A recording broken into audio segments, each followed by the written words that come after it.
ფოთში საქართველოს პრემიერ-მინისტრი იმყოფებოდა. ირაკლი ღარიბაშვილი ქართულ-ამერიკული სატრანსპორტო კომპანიის PS ჯგუფის მიერ რეგიონალურ ენერგეტიკული პროექტის შადენიზი 2-ის გაზსადენი მილების სატრანსპორტო ტერმინალის პრეზენტაციას დაესწრო. პროექტი აზერბაიჯანიდან საქართველოსა და თურქეთის გავლით ევროპის ქვეყნებში ბუნებრივი აირის მილსადენის მშენებლობას მოიცავს. პრეზენტაციას სოფლის მეურნეობის მინისტრი, ფოთის მაჟორიტარი დეპუტატი, ადგილობრივი ხელისუფლების წარმომადგენლები და სხვა ოფიციალური პირები ესწრებოდნენ.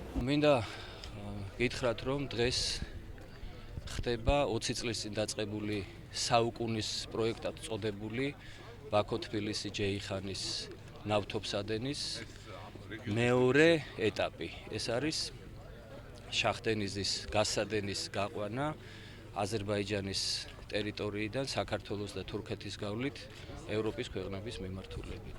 ეს რა თქმა უნდა ძალიან მნიშვნელოვანია როგორც საქართველოს ჩვენი რეგიონის, ასევე ევროპის ქვეყნების ენერგოუსაფრთხოებისთვის და ენერგომომარაგებისთვის. ასე რომ ძალიან ვამაყობთ, რომ პეის ჯგუფი ღებულობს ესეთ მნიშვნელოვან პროექტში მონაწილეობას და მინდა დიდი მადლობა გითხრათ ყველას დაინტერესებისათვის.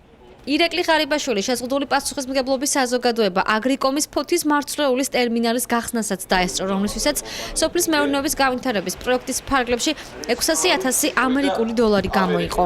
ეს არის რეგიონისთვის, ქვეყნისთვის და რასაკვირველია ფოთისთვის ძალიან მნიშვნელოვანი რამ, როდესაც სახელმწიფოს მხარდაჭერით, მისი ფინანსური მონაწილეობით და იმ თავისუფალი ბიზნეს გარემოს შექმნით შესაძლებელი ხდება კიდევ ახალი საწარმოების გახსნა, რაც მნიშვნელოვანია ჩვენი მოსახლეობისთვის, რომ ისინი დასაქმდნენ და ქვეყნის ბიუჯეტში ეს იქნება ძალიან პოზიტიური სვლა, ასე რომ ძალიან კარგია თავისთავად ის, რომ საწარმოების გახსნა ხდება და პრემიერი სწორედ მონაწილეა ამ პროცესის, როდესაც სახელმწიფო ქმნის აი ამ გარემოს, რომელიც შესაძლებლობას ქმნის ბიზნეს დაეხმაროს და ადამიანები დასაქმნონ.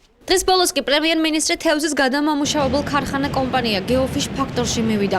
ქარხანაში გაფართოება გადაიარაღების შემდეგ 2 მილიონი ამერიკული დოლარის ოდენობის ინვესტიცია განხორციელდა.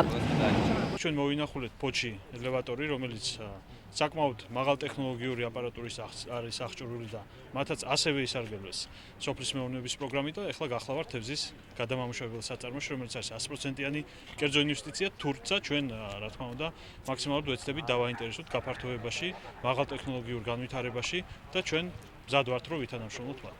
ფოთში ჩამოსვლამდე საქართველოს პრემიერ-მინისტრი ქედაში იმყოფებოდა.